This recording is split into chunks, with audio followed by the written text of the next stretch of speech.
Skorpiót említettük, és akkor itt volt a Skorpió. Hát, hogyha most elhangzott ez a felvétel, Diner Tamás itt a stúdióban, meséltél a Skorpióról, úgyhogy azért, hogy mondjam, csak ezek olyan legendásan zajos idők voltak, ugye? Igen, és ez volt az első rock zenei lemezborítóm, úgyhogy nagyon fontos és szívet melengető emlék. Azért mondtad, hogy digitális világ ide vagy oda, ezzel meg kellett barátkozni, meg is barátkoztál, nagyszerűen alkalmazod is, de egy igazi bakelit lemezborító, és azt elkészíteni, azért, és most nem megyünk egészen a legmodernebb DVD-s világba, de egy CD borító azért az nem volt az igazi szerintem. Szép kisebb, lehet, csak kicsi. Kisebb, tehát 30,5 centi volt a long play, tehát az LP, és ez kicsi lett, és kínlódtam vele, és aztán először a Barátom Jones című lemezen, illetve CD-n sikerült egy olyan borítót csinálnom, ami vállalható. Ez milyen Gábor? A Tom Jones énekes, aki a öregvel, Majsai Gábor. A magyar Tom Jones.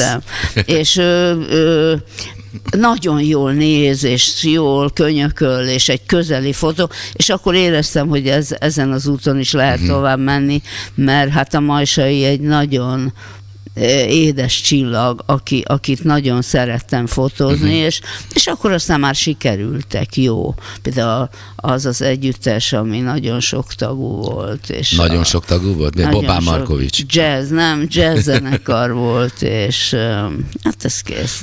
Teljes, túl korán van még. Na minden esetre, és akkor ővelük már lehetett olyan CD borítót csinálni, ami vállalható, szerethető, és egy útnak az eleje. Akkor megyünk az útnak a még korábbi elejére. A zenekar volt.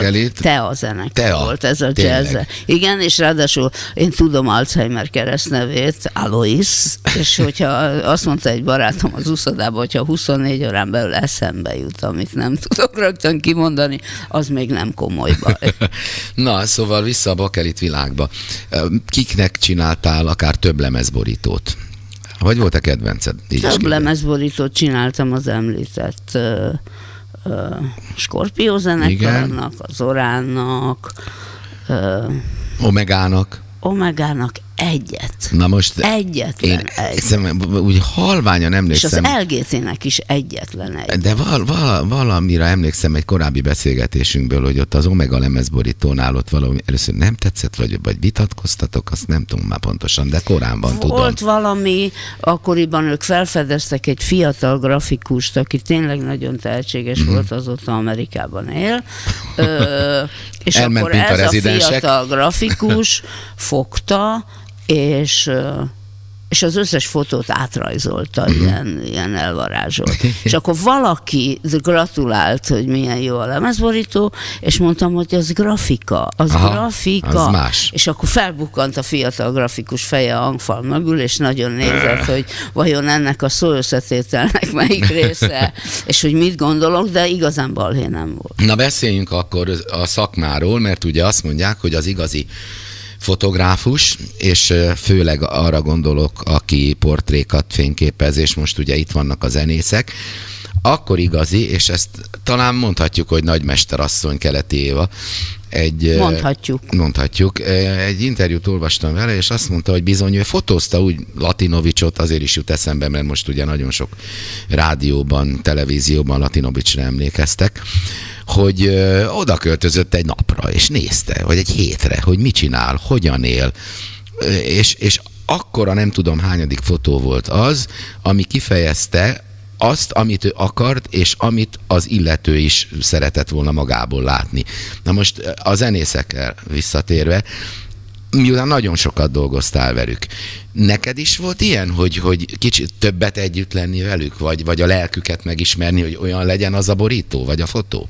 Persze, hát ahogy a Skorpió zenekarnál együtt utaztunk Kisvárdára. A Balázs Fecóékkal egy fantasztikus, jó szakasza volt az együttfotózásnak, mert abszolút ráéreztem arra, hogy ők mit akarnak, mit szeretnének.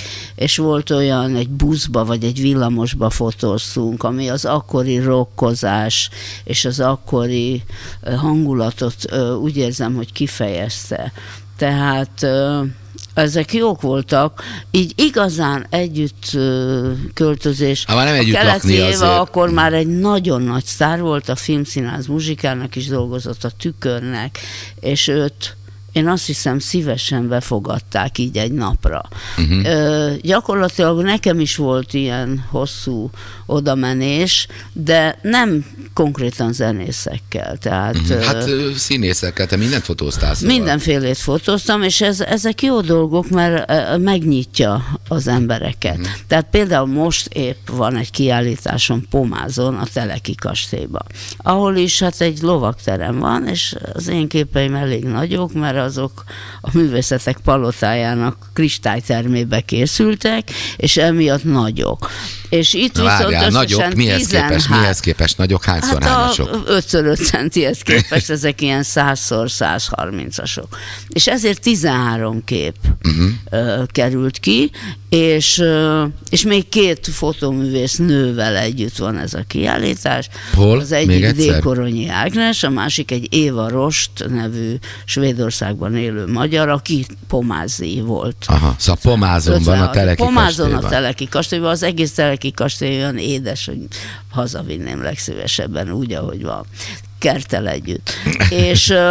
És akik kijöttek, és a megnyitón több mint 300 ember volt, azok azt mondták, és hát hol vannak a portrék, a zenészek, a színészek, a Kepes András hol van? És hát mondtam, hogy bocs, ide ez fért, és olyan képeket tettem ki, amiket úgy gondoltam, hogy kiállítási képnek lehet nevezni. Igen.